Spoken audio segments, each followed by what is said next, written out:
Bom dia a todos. Dando início ao segundo evento anual da ANE, que faz parte, integrante das comemorações da admissão dos novos membros da academia, o evento anual. Eu inicio fazendo algumas referências à palestra, ao pronunciamento que nós fizemos ontem na sessão solene de posse dos novos acadêmicos, fazendo uma breve referência a alguns pontos do que lá dizemos, porque são de alta significância para a atividade da Academia Nacional de Engenharia. Nós fizemos referência ontem a um grande espaço de ação novo que se abriu para a Academia Nacional de Engenharia, que resultou da redução brusca que está ocorrendo com os esquemas que, da cúpula do governo, ocupavam o espaço legítimo de influência da sociedade legítima, esses grandes esquemas de corrupção que preenchem aí hoje as páginas do noticiário. O nosso nível de corrupção estava crescendo acentuadamente e, em consequência, a qualidade do governo, soberania, a capacidade do nosso próprio país de determinar o seu destino em nosso benefício, isso tudo caía enquanto crescia a corrupção. Nós provavelmente já estamos passando desse nível e nos tornando uma sociedade letal, especialmente em grandes centros, como esse onde vivemos.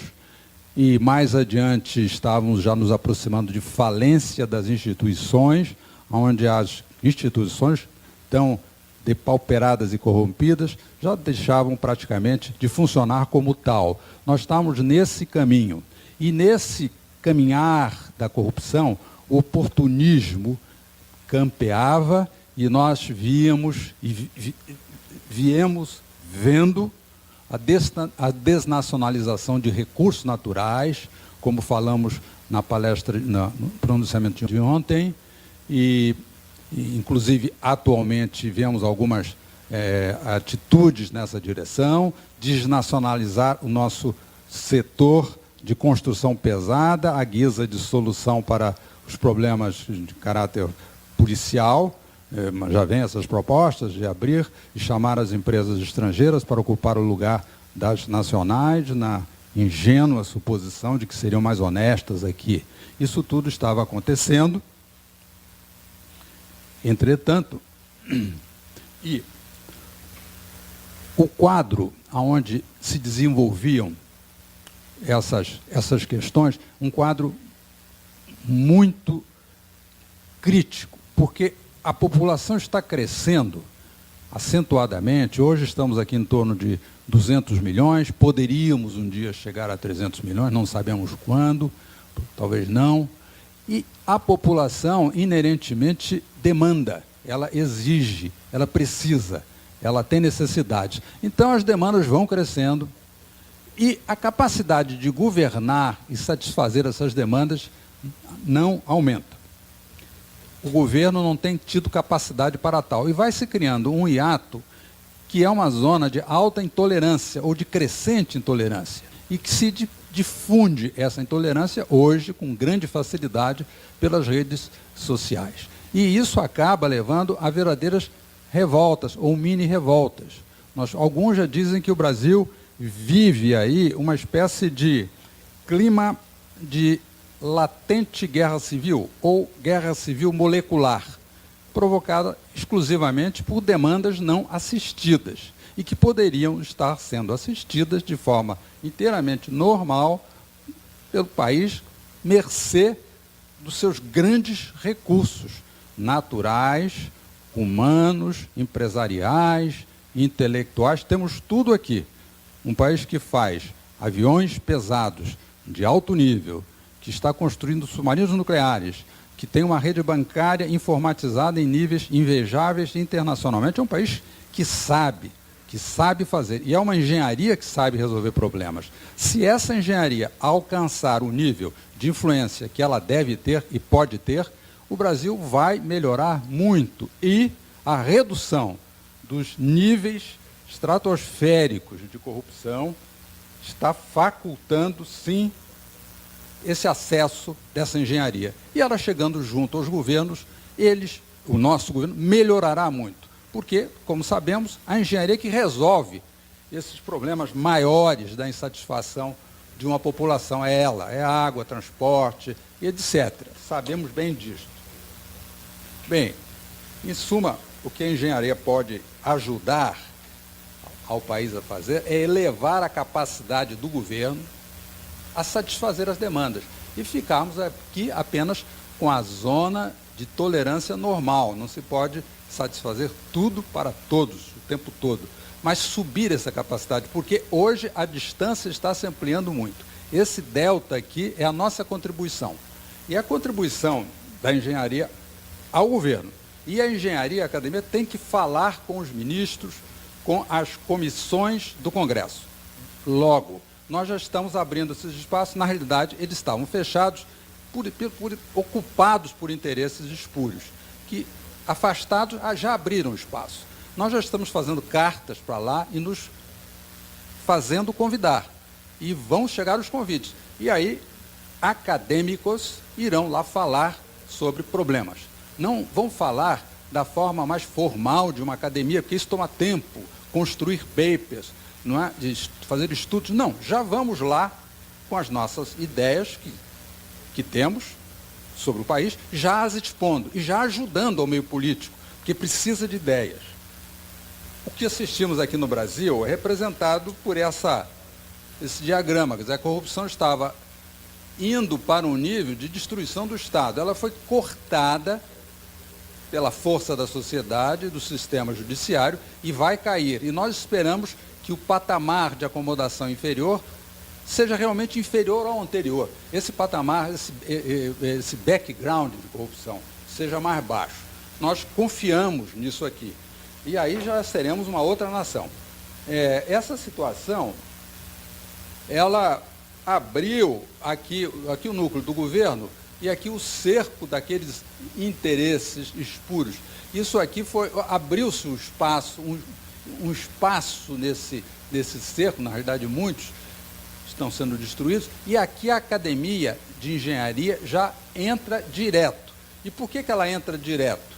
Porque os componentes da nossa academia, os membros da academia, já são, por natureza, engenheiros e engenheiras, geólogos, de grandes matemáticos, de grande influência nacional. Então, eles já têm a sua próprio acesso, que agora está livre. Nós vamos chegar agora lá, em nome da academia, e fertilizando o pensamento do governo com as ideias que precisam estar lá para nos levar rapidamente a um plano de país realmente avançado, soberano e desenvolvido, o que é inteiramente possível em virtude das nossas grandes possibilidades. Quem domina um país como esse, 7ª economia, 4ª área contínua, 5ª população, isto aqui tem um poder extraordinário de tudo. É só levar para esse interior, integrar este território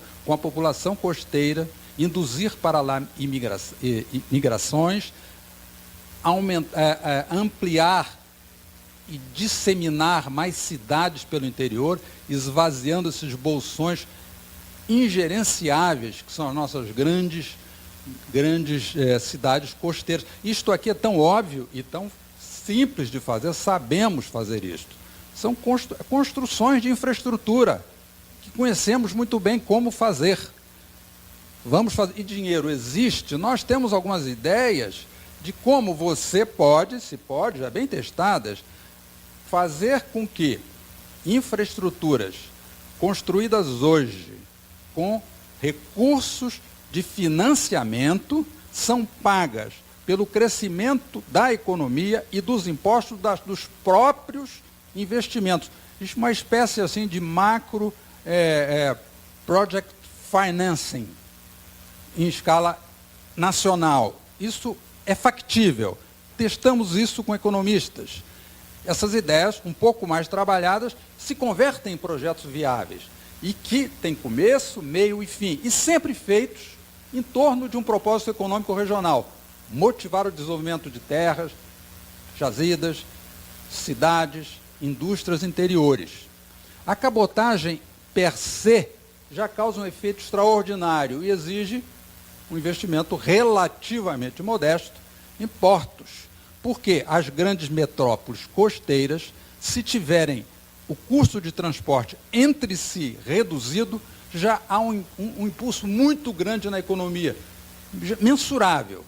Está provado e mensurado que o custo de transporte alto corresponde a uma tarifa comercial, digamos assim, poderosa, que se reduzida, não importam as outras tarifas, só por ela a coisa já funciona. E os Estados Unidos diz no seu website da área de transporte, e é verdade, que o aumento da produtividade dos transportes, e, portanto, justamente do que estamos falando, é responsável principal pelo aumento da produtividade das empresas americanas. Isso é óbvio, é claro que se eu produzo soja aqui e transporto por caminhão, eu estou deixando de ganhar imensamente. Basta construir uma ferrovia e estaríamos ali já ganhando muito mais no interior. Isso é fácil, é óbvio. Por que não é feito? Nós temos experiência pessoal e sabemos por que não é feito. Porque aqueles velhos interesses estavam lá travancando os ministérios, fechando portas. Nós falávamos para ouvidos moucos, não estavam interessados em ouvir. Já tinham os seus interesses já, que eram ditados de forma espúria, já ocupando o espaço de decisão do governo. Isso está acabando e nós estamos prontos para apresentar ideias. Inclusive, num primeiro momento, são muito óbvias, porque quando o óbvio não foi feito, o óbvio existe. E o óbvio é o óbvio. Varridos os obstáculos, entra o óbvio. E o óbvio, de cara, dá um impulso acentuado na economia, no bem-estar do Brasil. Aí são algumas breves resumos já falamos muito disso em várias ocasiões, dos benefícios. Fizemos uma pequena simulação matemática do que aconteceria com o Brasil se nós mudássemos a nossa matriz para uma matriz racional. Um crescimento incrível de PIB em 25 anos, praticamente um PIB a mais em 25 anos, 2.000 cidades, isso aqui é uma hipótese, de 100 mil habitantes geradas no interior, ou expansão de cidades existentes, 38 milhões de empregos, poderíamos recolher mais 660 bilhões de reais de impostos, os investimentos seriam pagos com esses impostos a futuro, redução de bilhões de reais em acidentes, manutenção rodoviária, mortes evitadas nas rodovias, economia de energia pelo sistema de transporte, que é um dos principais fatores de aquecimento global, mundial, é o sistema de transporte. E o nosso é longas estradas, ele queima diesel. Reduziríamos aqui uma grande quantidade de energia, 800 milhões de toneladas de CO2 evitadas. São números que podem ser a qualquer momento atualizados, mas a ordem de grandeza é a que nos interessa. Aí, coisas que lemos aqui e ali em documentos técnicos e trabalhos que até são citados aqui. Um deles nos dizia algo no qual não acreditamos inteiramente, mas diz o seguinte lá: se a infraestrutura da América Latina fosse equivalente à do leste asiático, o crescimento adicional de PIB seria de 5%. Acho um pouco exagerado. Que seja 5 vezes menor, 1%, já é muito. O excesso de transporte supera largamente, o excesso de custo, largamente as barreiras tarifárias entre países. Isso aí está bem também documentado em documentos aí de vários organismos internacionais. E, como dissemos, isto aqui é uma declaração oficial americana, que nos Estados Unidos a produtividade dos transportes é o principal componente de aumento de produtividade do sistema. Aí seria a nova matriz, de 11% de navegação passar a uns 33%, já que temos uma longa costa, e ainda acessaremos os países Argentina e Uruguai, que se tornam integrados também, e aqui ferrovia multiplicando por 2 as suas extensões. São números superficiais. E sem mais. Bom, aqui, encerrando, uma ideia também de como é simples nós conseguirmos resultados. Não é difícil. Nós imaginamos, e já montamos isso aqui para um projeto com grandes resultados, podemos montar agora para toda esta grande transformação. Por exemplo, as cidades costeiras, elas têm os prefeitos delas, as suas câmaras, elas têm o maior interesse, as suas federações de indústria e comércio, elas têm o maior interesse em ativar o comércio, o desenvolvimento das mesmas. Uma forma de fazê-lo é através do incentivo à navegação costeira. E temos junto de nós bancadas de prefeitos, de cidades portuárias, as nossas federações locais das indústrias do comércio dessas cidades. Isso aqui é uma frente poderosa em termos políticos. São muitas cidades, muitos prefeitos, muitos parlamentares, aonde podemos e vamos levar um projeto de cabotagem integral, que contemple portos, desobstrução burocrática dos mesmos, dragagens e incentivos para a navegação ocupar as rotas, o que significa equilibrar o playing field entre navegação e rodovia costeira, que também já se pode fazer, e não há bicho de sete cabeças. E, repito, agora temos espaços livres para trafegar. A academia tem, e sabe o que ir lá e dizer. Da mesma forma, a parte toda central do Brasil, esse vasto território, nós mostramos ali na transparência anterior, nós temos lá, segundo levantamentos, 170 milhões de hectares a mais, fora da Amazônia, a serem desenvolvidos, ou algo dessa ordem, para a agricultura. Mais do que toda a área plantada americana. Esses números são um pouco atrasados, mas a ordem de grandeza se mantém. Então, aqui, já montamos uma vez frentes nessa linha, fácil montá-las. Aqui seria uma frente de agricultura, logística, interiorização, apoiada pelo complexo agroindustrial do país, que é importantíssimo, a bancada agrícola, que é importante, e fazer tudo isso funcionar para modificar a matriz de transporte. Isso é inteiramente factível.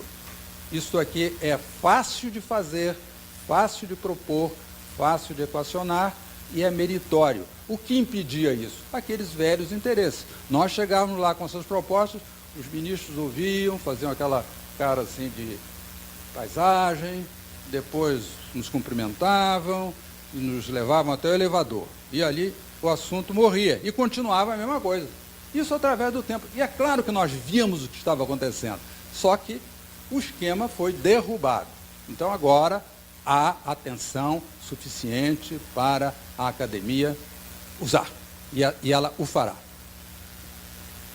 Encerrando, eu quero passar a palavra agora para o acadêmico Axé Mossé, que vai dar início às atividades do dia de hoje. Muito obrigado a todos.